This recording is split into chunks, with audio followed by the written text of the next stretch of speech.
સમાચાર જોઈએ સુરેન્દ્રનગર જિલ્લાથી। સુરેન્દ્રનગરના પૂર્વ કલેક્ટર સામે થયેલી કાર્યવાહી બાબતે રાજ્ય સરકારના પ્રવક્તા મંત્રી જીતુ વાઘાણીએ મહત્વનું નિવેદન આપ્યું।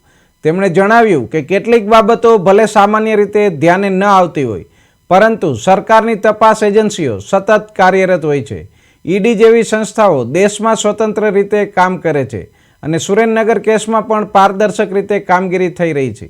મંત્રીએ ઉમેર્યું કે જનતાના હિતમાં राज्य सरकार जो योग्य हशे तेवा तमाम पगला भरशे अने कायदो तेनुं काम करशे।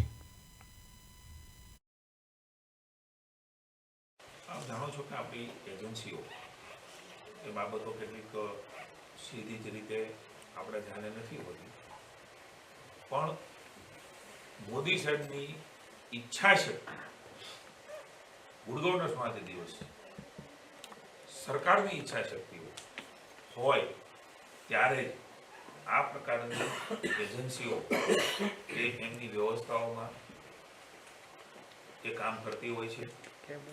જે કાંઈ છે કે જે કાંઈ ઘટનાઓ છે સમય એજન્સીઓ દ્વારા બહાર આવશે, એજન્સીઓ કહેશે। ઈડી સ્વતંત્ર કામ કરે છે એનું ઉત્તમ ઉદાહરણ અમારા ઉપર જ્યારે આક્ષેપો થતા હોય છે કે ઈડી કેટલાક પક્ષની છે, સત્તાધારી પક્ષની છે, આવા ઉત્તમ ઉદાહરણો દેશમાં પણ બન્યા છે, આપણા રાજ્યમાં પણ બન્યા છે અને કાયમ મોદી સાહેબ અમિતભાઈ કહેતા હોય છે કે આ એજન્સીઓ સ્વતંત્ર છે।